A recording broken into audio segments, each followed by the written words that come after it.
Hi there, this is Pete Howard, Consignment Director in Entertainment and Music for Heritage Auctions.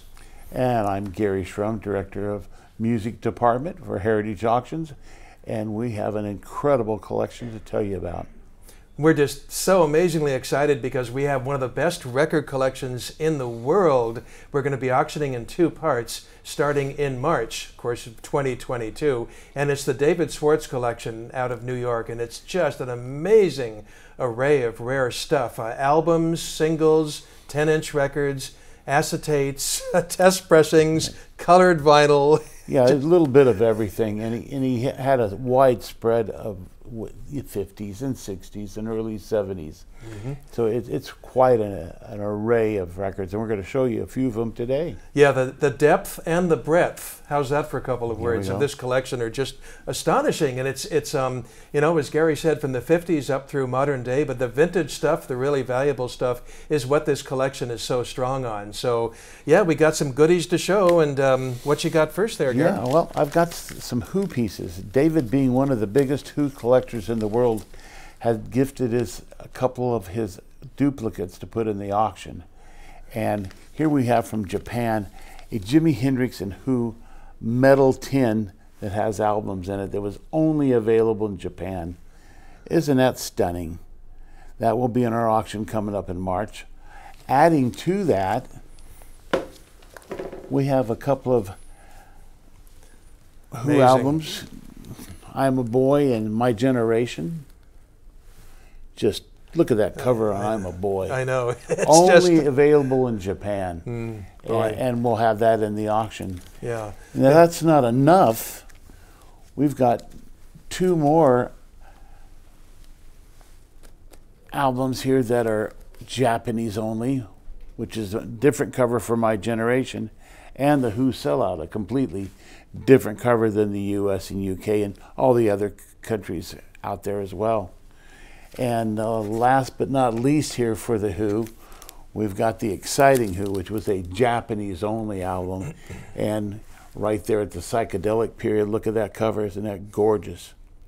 Yeah. What do you got, Pete? Well, I was going to say, one of the reasons we led with the Who is David is the preeminent Who collector on planet Earth. And so one might be saying, well, why is he selling these killer things? Well, he has such an incredible collection. These are duplicates, I think. So, you know, most of us don't have one, and David has two, so he's letting some of those go. And that's why that's happening. But, you know, the Japanese are just amazing. They walk to their own drummer. They come up with their own covers that appear nowhere else in the world. Here's one of David's. In fact, it's funny. It says Mr. D's collection. Is that David or Dylan? Yeah. But here's a Japanese-only promo Bob Dylan cover, and it's just a really rare, super rare compilation, and just unique to Japan. And so there's a real gem. And also with Dylan, back here in America, David has lots of white label timing strip American promo Bob Dylan albums. Collectors really covet these. They're always cut from the very first 1A stampers and metal plates, and they just look really cool and charismatic, and obviously these albums changed the world. So great Dylan stuff, absolutely. And then here's most people don't even know this exists. This is the David Bowie album that came out in Germany only with this particular cover. I mean, most people know the material. It came out all over the world.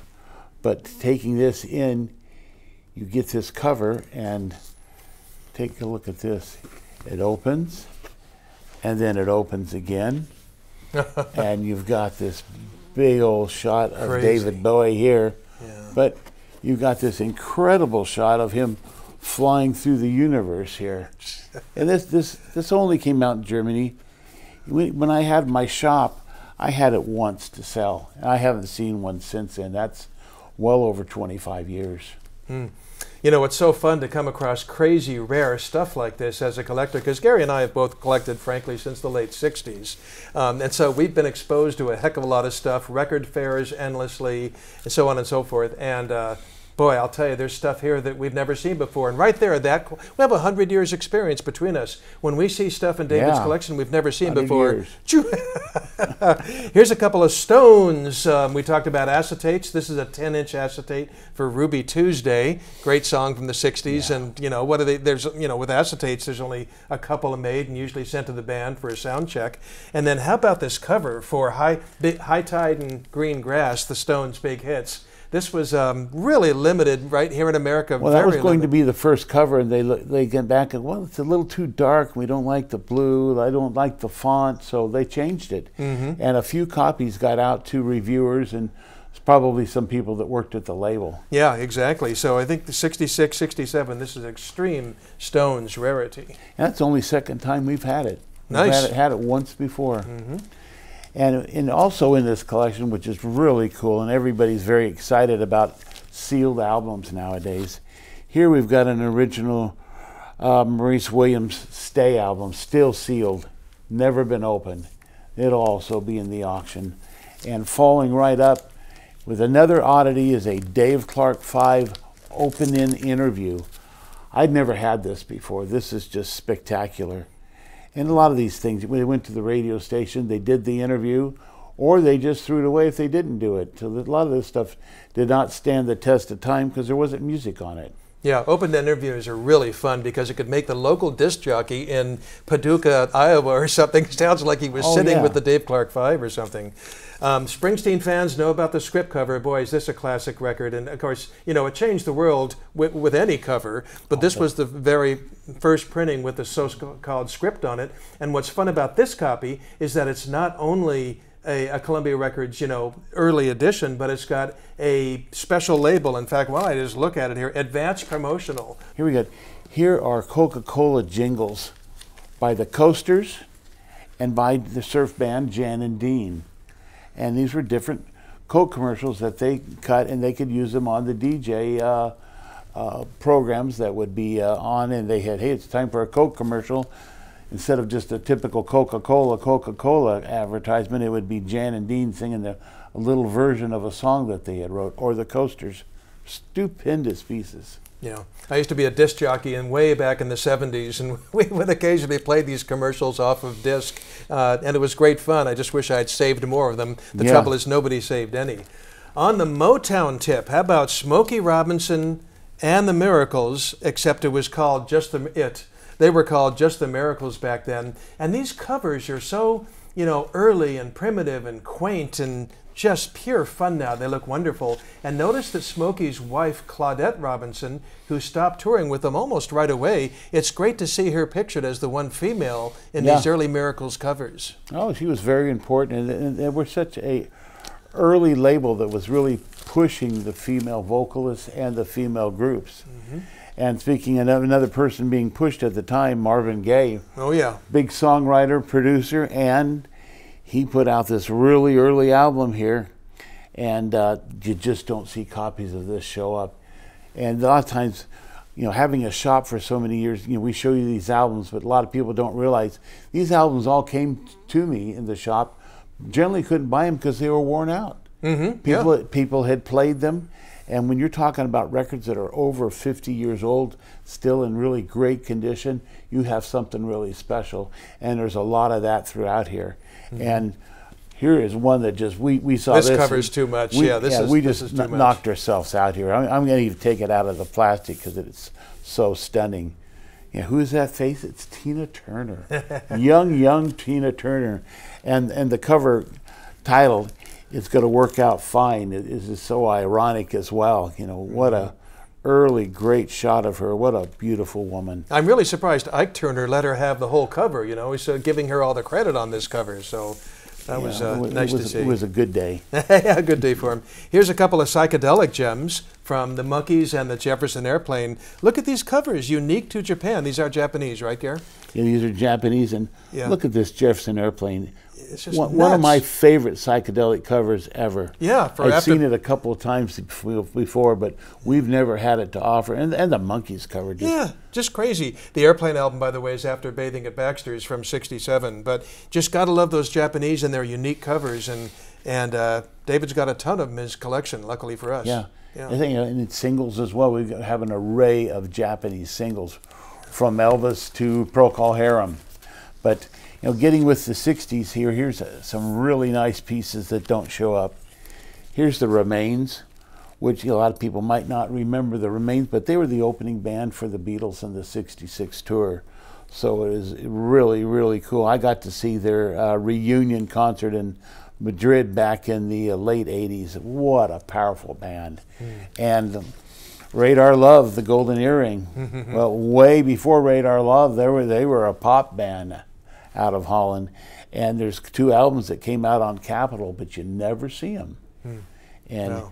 Stunning shot here of the band. And getting a little more psychedelic, the Chocolate Watch Band, One Step Beyond. Another great psych album that will be in the auction as well. Well, a terrific segue from the Chocolate Watch Band to Little Willie John, huh? Yes. They have so much in common. Oh, well, Little Willie John influenced so many bands. That's true. And Probably groups. influenced them. Well, look at White Stripes, Jack White. He covered one of his songs and made a big hit out of it. Sure. Oh, yeah, yeah. So, but 50 look at these years later. Yeah, exactly. Right. Oh, his influence is Right. pervasive and long. 60 years later. Okay. maybe. Yeah.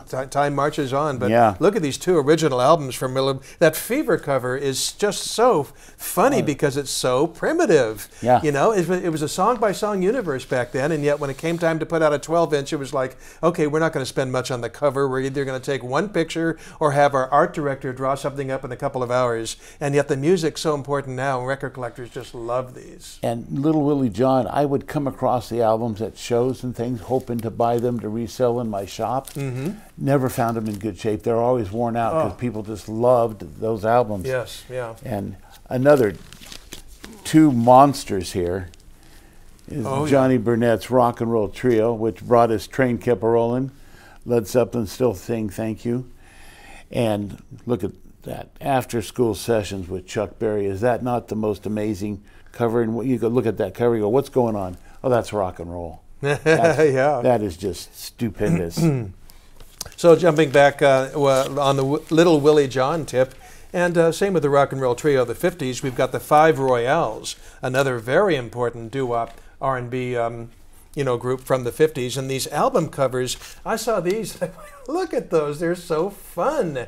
It's that's what everybody misses about the digital age, right? I mean, this is what we're missing from the digital age. The music can be great, but if you've got an MP3 on your iPod or your phone or whatever, you're just missing out on this. So it's such a thrill to be putting these in the sale and visuals. Yeah, you've got the artwork, and then you had the lyrics in there, and you would sit there, put your album on, and listen to it, and go, oh, that's what he's talking about. Oh, well, this is a love song.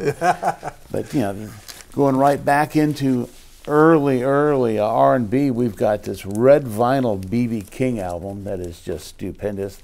Let's give you a little taste of the red vinyl here. Yeah.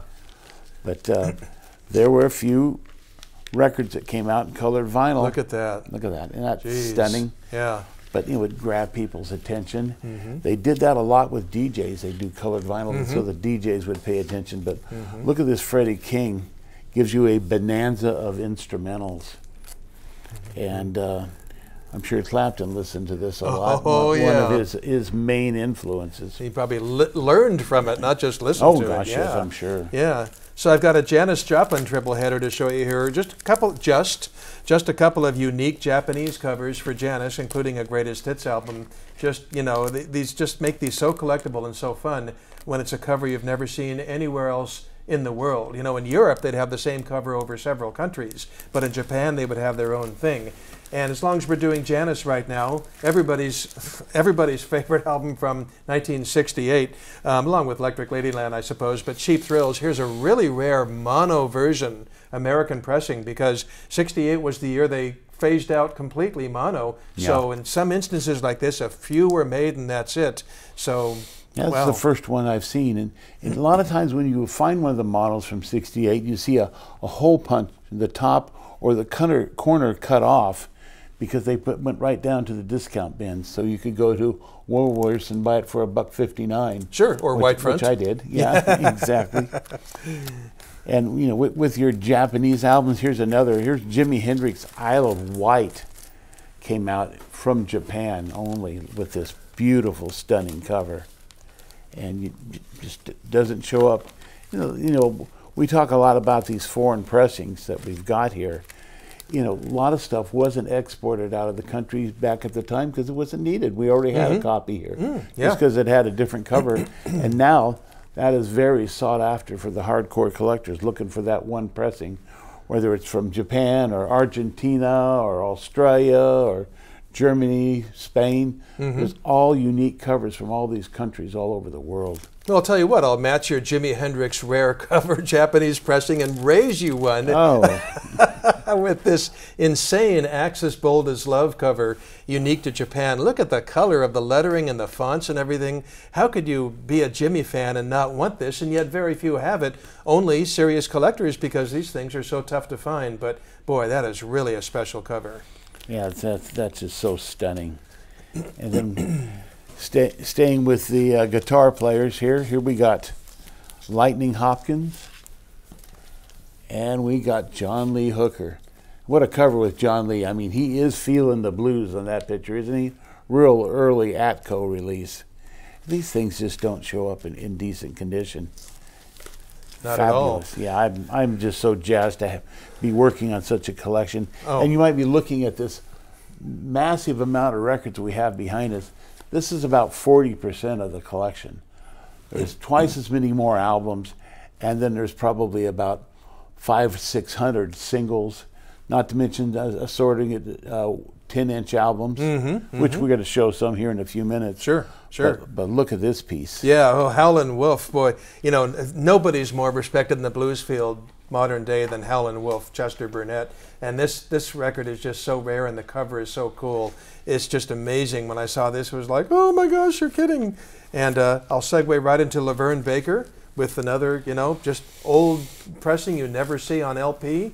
And just, I think she's looking fantastic. The visuals on some of these just make them so collectible. I mean, you know, some of the, like the Little Willie John Fever wasn't that strong of a cover, but it's so rare, so unusual, and so charming you want it. And then sometimes you've got a beautiful picture and you want it for that reason. And, you know. Oh, yeah, and so much of this early music that came out in the 50s and early 60s were so influential on all the bands that were coming out in the 60s and 70s. Oh, sure. And a lot of this wasn't played on the radio, so Joe Average never heard a lot of these songs, and it's unfortunate that it happened that way.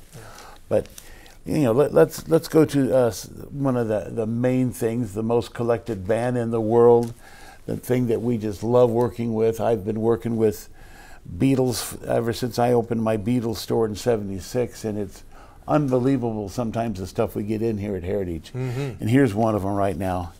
Here is, let's take this. Of course, these are all David's. This is all the same collection. All out of the same collection. Yeah. March 12th and 13th, by the way, part 1. We'll take this out of here. Yeah. We got the Beatles Butcher cover, stereo. The stereo is just impossible to find in good shape. First date, still sealed. Woo! That's just...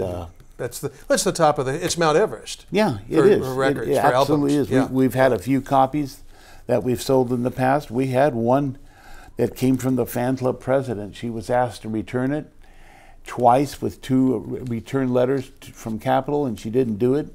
Smart girl. Yeah, no kidding. And she kept the letters, and we offered the letters and the record, and it went for $125,000. Wow. Here we got another chance here for somebody to win this in the auction. Just a stunning piece. And along with that, if that's not enough, we've got a stereo copy here. As you can see, we've just opening a lot of this stuff. And why, it's sealed too, but it's the second state cover. The Butcher cover is underneath this cover. And finding one that's still sealed is just impossible, but also that nobody's tried to booger up the corner to see, oh, is it really under there? But as you can look here, and you can see by looking right here, you can see the V-neck on Ringo's sweater. And people just love finding these type of stuff in this type of condition. And Gary, if I could interject, by the way, you know, Please do. Nobody in the world has played more with Beatle records and auctioned them and sold them than you. I mean, you just hold the world record for. I mean, you've Yeah. you know, and so it's a marriage of David Swartz's collection with all these killer Beatle pieces and Garry handling them. It's just it's a match made in heaven, and I can't wait to watch it myself. Oh yeah, there's like here, just jumping in with one more, since we're talking about Beatles. Oh yeah. This also was still sealed. The Frank Ifield cover, the portrait cover. The portrait cover. Yeah, you know. yeah. Yeah, a little tear in the corner there, but Yeah. hey, it's almost 60 years old now. Yeah, such a fun, charming cover in such an innocent age when these different record labels owned a few Beatles masters and Capitol was pulling their hair out. Yeah, well, Capitol turned them down 5 times, you know. That's right. That's Sixth time was a charm. So interjecting a couple of 50s rock and rollers here, just lovely covers again. Buddy Holly and the Crickets needs no introduction, and That'll Be the Day. Just look at that cover. Sorry about the fingers, by the way, when we're holding these.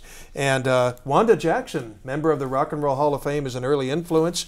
And, you know, both these musicians, in fact, you can be darn sure influenced the heck out of the Beatles. Oh yeah, she was the female Elvis at the time. Yeah. And she had that rough voice, so I'm sure you know, if Janis Joplin heard her, or many of the female artists that have come out in the 70s and 80s with the rougher voices, she's still out there touring and still playing and tearing it up. Yeah, great, sweet person, too. Yeah. Really nice. And here we got, let's get back to it. One more blues album that I just got to share here, because it's Freddy King. You know, it's just wow.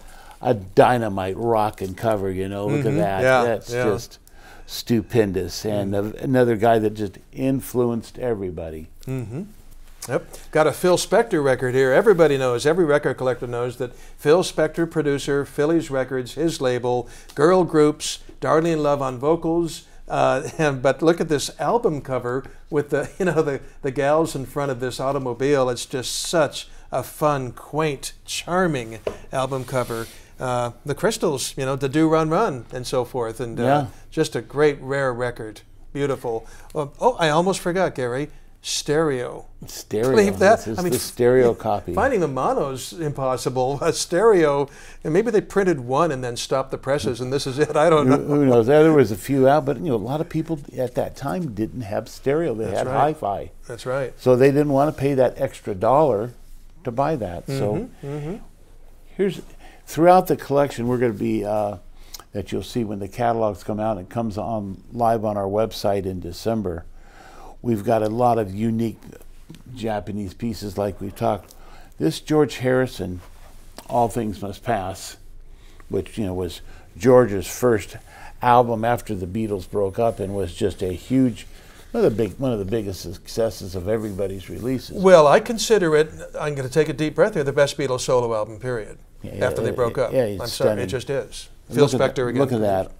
Orange Apple on red vinyl. Crazy. That is just really super, super cool. Yeah. And then we've also got many, many others that, like here's a George Harrison Wonderwall album, Wonderwall, which was a soundtrack album for a movie that he was working with. Apple was working on all kinds of different levels when they first started out.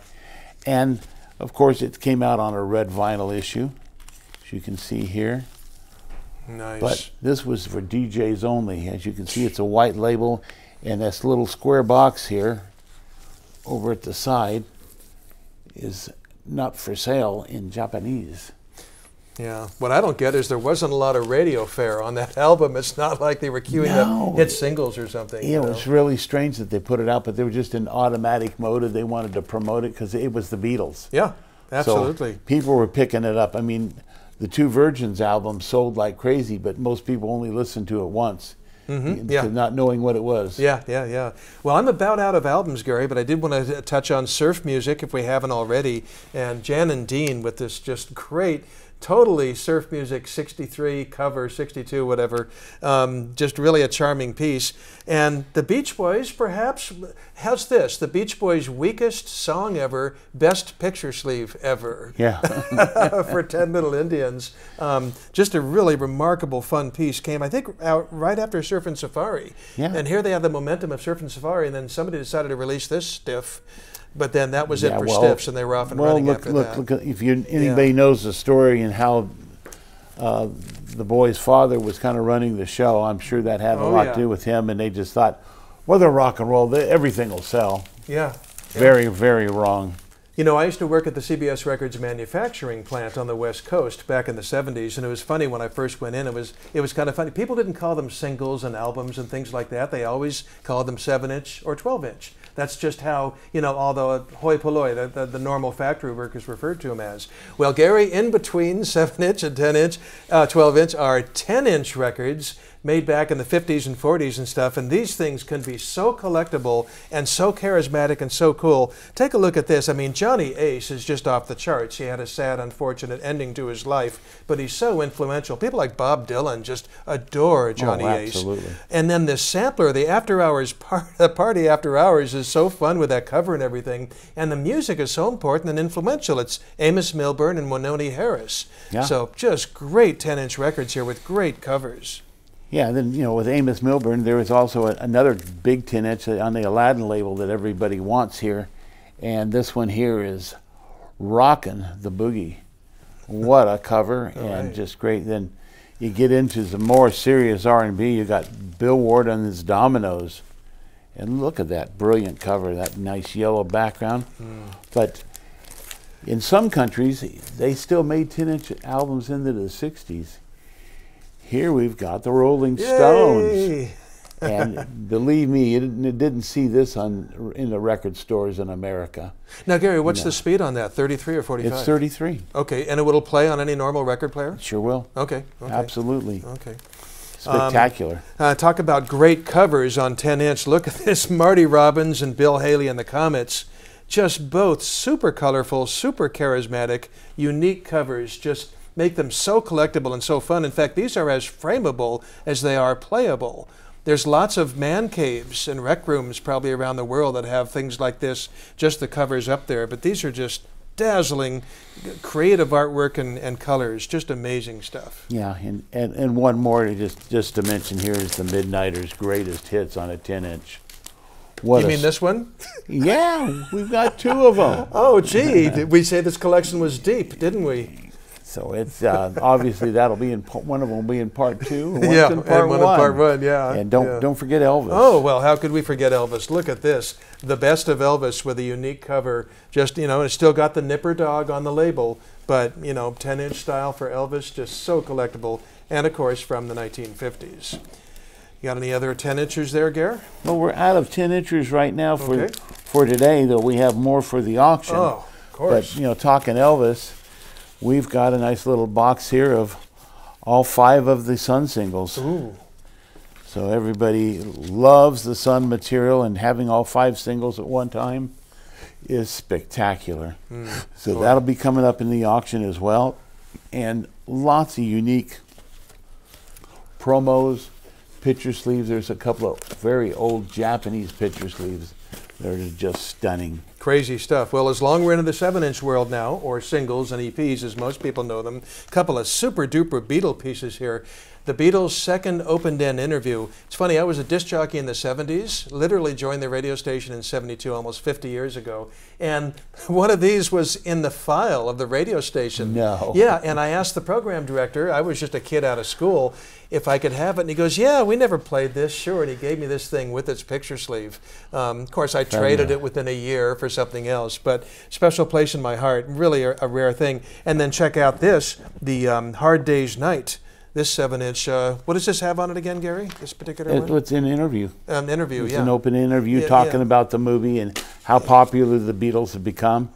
And here's the first Meet the Beatles promo with the interview as well, which is just actually I take it back. This is not the interview, and this is the one jukebox, for the jukebox. Yeah, jukebox EP, but, right? Again, a stunning piece. But you know what's amazing about these open-end interviews is that means in any radio station in America, you could sit down and pretend, and they did, that you were talking to a Beatle, asking them questions. When did you last get your hair cut? And George would say, I had mine yesterday or something. Yeah. And the audience would think you really had a Beatle in the studio or something. Just crazy quaint. Well, that went for a lot of groups. It went all the way up into doing it for Springsteen and Van Morrison and all the bands from the 70s and 80s. I'll finish with the Beatles here because I have one more amazing, killer, stunning Beatles 7-inch to show you. Can't Buy Me Love in Yellow Wax. I'm going to say wax for the first time, Garry, if that's okay. We haven't said wax yet. Yeah, it makes sense to me. And how many of these are accounted for, do you think they made? They believe that there's only a handful. Yeah. There were two different versions. There was one just pure yellow, then there was one yellow and black. Wow. Wow. Which, you know, let's show everybody. I've got it Oh, here. you've got it right there. There we go. I didn't know he had it, but oh man, look at that! Look at that! I'd be hard pressed as a collector to decide which I wanted. Yeah. I would go for the yellow and black because it's just unique to have two different colors like that. No, it's because you're holding it. That's why you'd go for it, and I'd go for the yellow only, man. Yeah. Well, hey, I wish I had this problem to be able to choose between them. Well, yeah, we're so lucky to have between them. Have this stuff coming up in auction. It's This will be one time only, probably. But see, just running off with the Beatles stuff here, we have the Ask Me Why promotional sleeve. We'll have one in one auction, one in the next. Total favorite early Beatles song of mine. And then this is just stupendous. This goes back to the VJ when the Beatles had released Please Please Me. And the record that started Beatlemania. So that's 64, right? So that's early 64. Yeah, early, right at the same time they were really, working against Capitol because Capitol had a thing and they were losing their contract at the time. They had till October 15th to cease and desist printing Beatle records. Wow. But they were hitting the radio stations hard trying to get them to play Please Please Me because Capitol did not release Please Please Me, so they had an exclusive. Okay. Do you have any more Beatles, or should I segue? I've got a good segue here if you don't have Go, any. I got no more Beatles. Okay, there's a promo picture sleeve for Bob Dylan that quotes the Beatles as saying, we all went, in fact, Lennon said it, we were all, maybe it was Harrison, all potty for Bob Dylan after the freewheeling. Well, here's a couple of killer Dylan pieces on 7-inch. Mixed Up Confusion here with the orange label. His first single in '62 that went nowhere. It sold 3.5 copies or something, and so highly, highly rare. And just fabulous to have Mixed Up Confusion in here. And then Rebel with a Cause, this picture sleeve for the radio station copy of Blowin' in the Wind. And Don't Think Twice, It's All Right. Really, getting radio programmers to please give this singer-songwriter a chance. So these are two marvelous, amazing Dylan 7-inch records from the beginning of his career. Yeah, it's pretty exciting to get these really early DJ copies because when they would get them into the radio station, if they were going to use them, the first thing they did was chuck the sleeve into the circular trash can. Yeah. And then write on the sleeve, the timing coming in and all that, and then they'd use it and abuse it, and it would get thrown away. And lose it, yeah.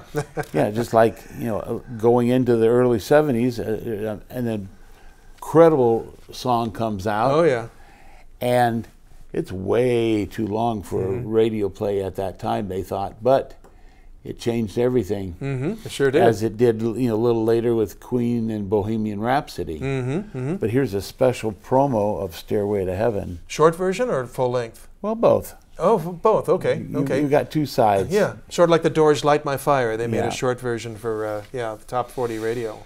And actually, this one is a mono and a stereo version. Okay. There is another one that we have that has a shorter and a longer version that I didn't bring with us today, but you can see it coming up in the auction. Somewhere, probably. And speaking of singles and whatnot, I've got 3 here that I just want to share that this is one of my all-time favorite Rolling Stone sleeves.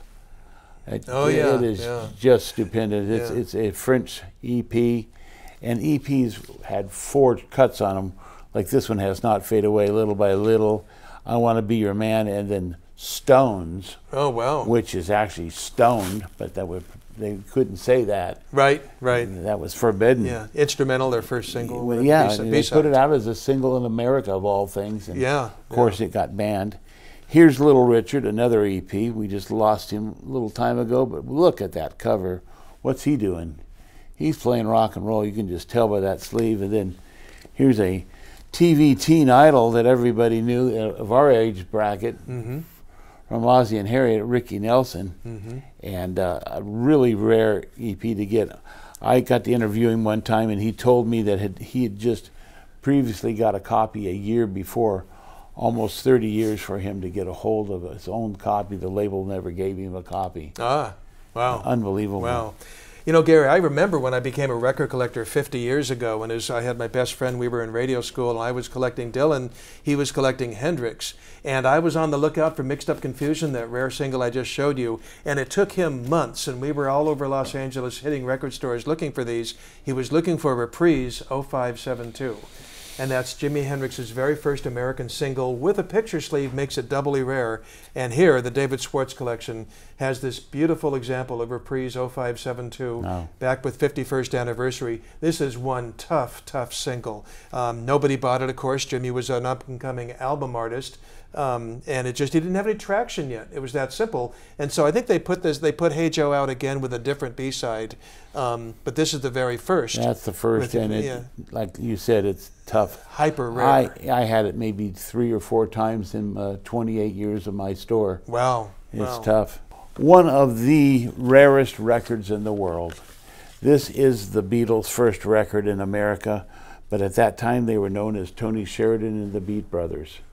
A record they had cut in Germany with Tony Sheridan, and it didn't chart. They, far as stock copies, they're taking maybe a couple of dozen in the world. And there's 2 different versions, 2 different fonts, 2 different pressings.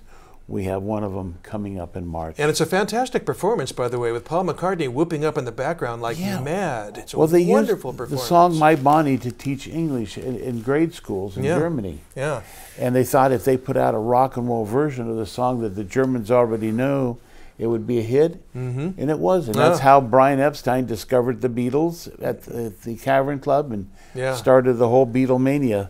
So this is one of the records that started it all. Man, we hate to stop this, but this is just a small part of the David Swartz Collection coming from Heritage Auctions in 2 parts. The first one is on March 12th and 13th, auction number 7233, and it is going to be a sock hop of a party. It's unbelievable, lots of amazing stuff, and everybody's going to have a lot of fun, and we will be putting a lot of the stuff up online in December. And then the rest of it will come up in January, and everybody can view it. And bidding will start somewhere in the end of February. Okay. So everybody get tuned and be ready, because there's got a lot of great vinyl coming up. Can't wait to see you. Absolutely. March 12th and 13th. Right, absolutely. Garry? Yep. You just go to ha.com, and you'll have a wonderful time. Thanks for joining us today. Thank you so much. Bye-bye.